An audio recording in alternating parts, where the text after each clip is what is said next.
Previously on Necromancers.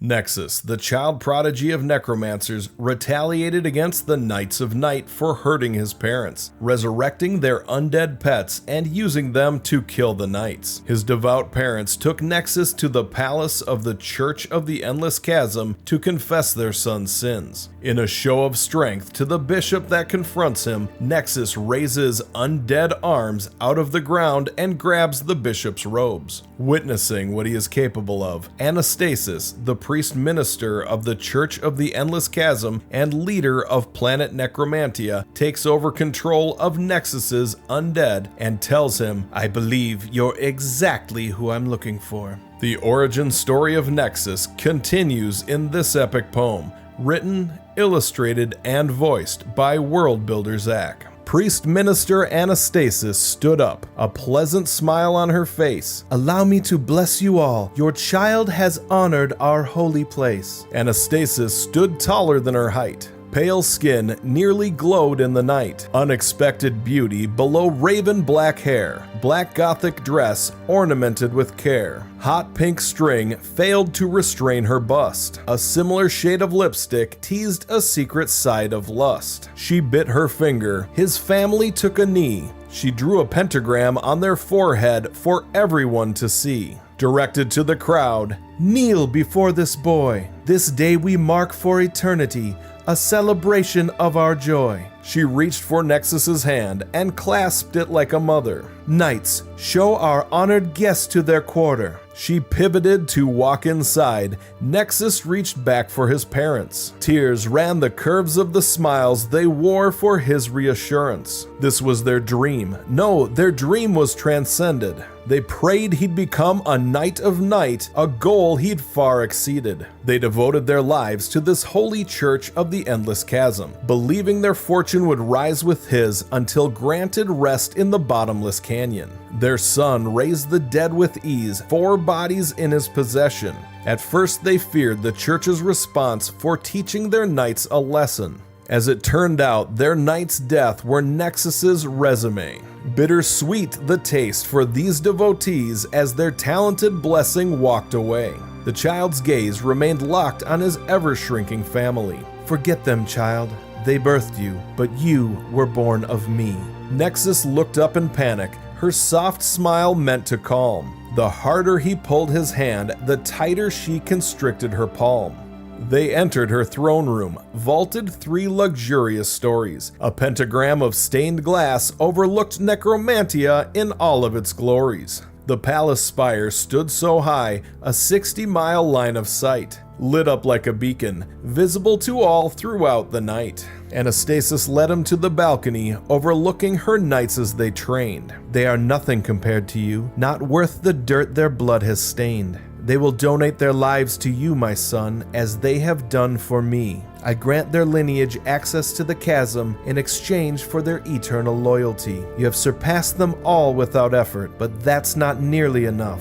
You must surpass them as a whole. Until then, your powers are only a bluff. Starting tomorrow, we will train you through pain, hatred, and fear. To test your progress, I will be your opponent at the end of each year." "Where are my parents?" she voiced through annoyance. "Not to worry, I will keep them close to me." "I want to see them." Nexus quivered in sync with his lower lip. Anastasis tipped her head back and slowly tightened her grip. She took a deep breath, then calmly said, "There's only one way. Follow my rules and do as I say. I will reunite you 3 someday." Angry, Nexus scanned the room for something to attack her. He sensed a corpse in an ornate crate stuck back in the corner. He made his arms and legs break through the crate like a crab. He sent it at her, but she held out her hand as though there's something to grab. A show of strength, she shifted the corpse to her employ. The crab crate changed directions and charged straight for the boy. He fought her control with all his might to absolutely no avail. It pinned him to the wall, crushing his chest, clear to both who would prevail. "Manners, child." Calmly she spoke. "It's true I have plans for you, but you can't imagine the pain I can put you and your family through. do. She felt Nexus shut off his power, no longer trying to control the undead. She placed her finger under his chin, then slowly tilted up his head. Good boy. Her smile returned like an owner over a disciplined pet. Get some rest. Her voice toned for comfort, but her eyes projected a threat. Her heels rhythmically clapped marble as she sauntered out the door. He held his breath to hold back the chest. It finally collapsed to the floor. Nexus sat on her cold stone ground, paralyzed by weakness. For the very first time that he can recall, he truly felt powerless. The bishop from before walked in the door and took a revenant knee. I have come to escort you to your quarters, your excellency. Excellency, he thought. He slapped him in the face. Then he bowed and offered to escort him through the palace. His maroon and white robes were designed to impress us, but he bowed so low, only his pentagram hat was taller than Nexus. My parents, mom and dad, I want my mom and dad. I can't. It's best if we don't make the priest minister mad. She said it's not our place to reunite you. She said that reward is reserved for only her to give you. But why? Nexus sniffled. I just want my family. Trust in her, the bishop responded. One day, we will all see. The chasm has granted her gifts beyond comprehension. No other necromancer has achieved such ascension. This is why we have answered her call. The priest minister has a plan for us all. The bishop turned to the hall, encouraging Nexus to follow. Nexus understood his place, though it was tough to swallow. He realized Anastasis controlled the whole thing. Not really a democracy, more like a king. She spoke, and everyone immediately fell in line. To them, her powers are proof that she was truly divine. I hope these quarters are to your liking, else you need only ask. I shall stay close at all times. Anastasis honored me with this task. Bishop, quietly Nexus inquired. I've been wondering since I came. Everyone calls you Bishop, but what's your real name? Taken aback by the boy, unsure what to say or do. Bishop's fine, excellency, if it's all right with you. He hadn't heard his real name spoken in decades. In the church, they just went by their titles and trades. I just don't know anyone. Nexus paused on the spot. I just thought. A moment of understanding escaped from the bishop's eyes. Bishop will suffice. Flushed with emotion to his surprise. I will inform the cook to make you a small feast. You had a long day. Starving, I'm sure, to say the least. He backed out the door. Speak up if you should need me.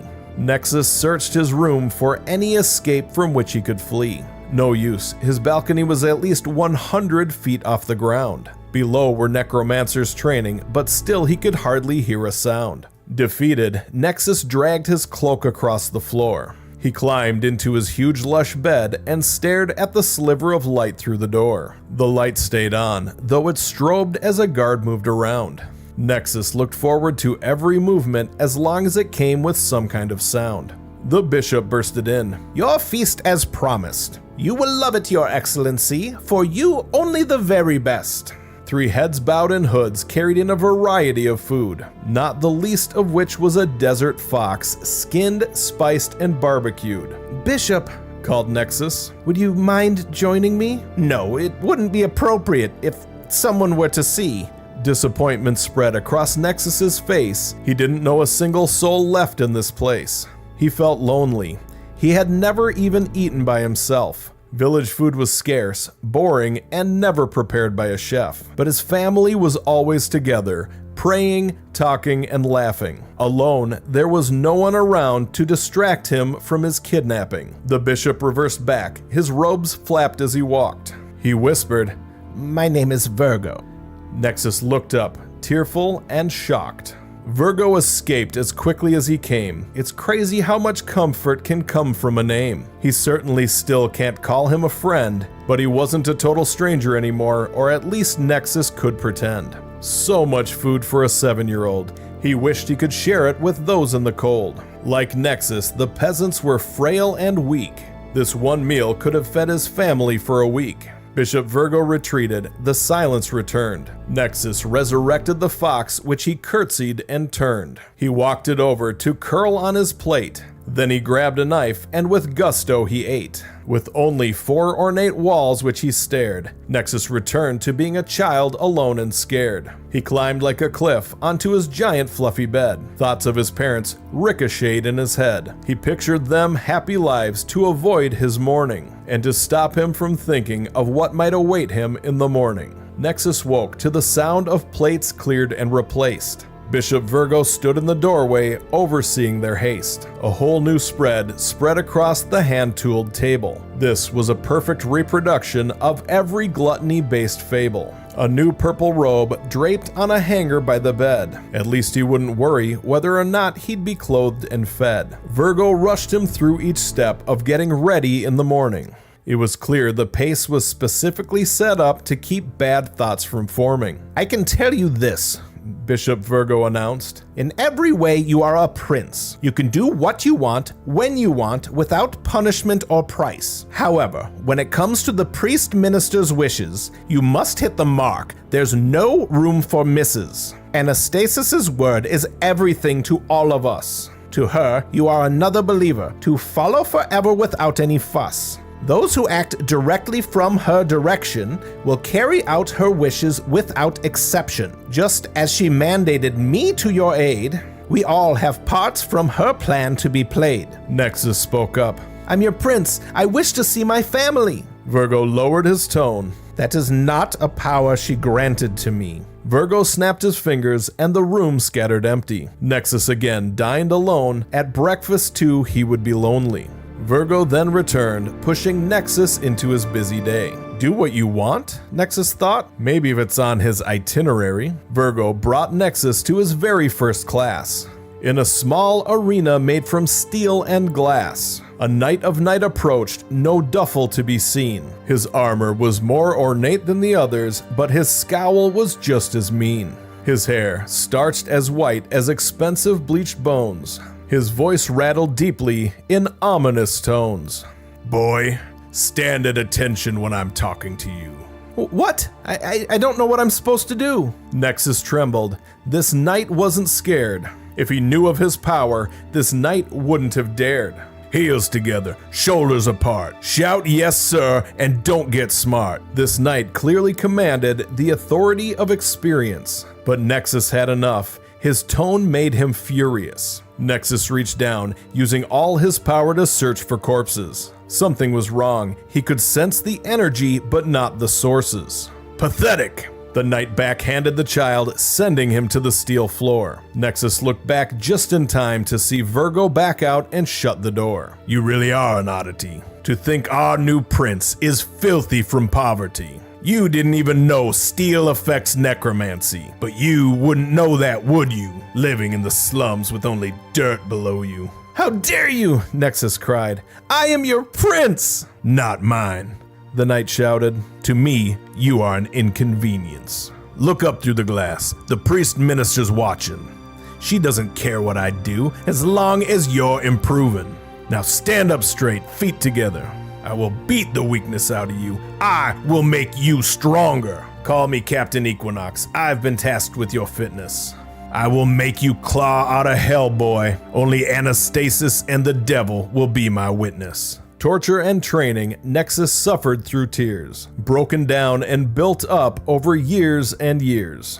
Every year, he battled Anastasis for that chance to see his family. Every battle left him in the infirmity because she beat him so badly. Virgo aged doubly, still charged with this ward, wincing as he witnessed each depraved act they performed.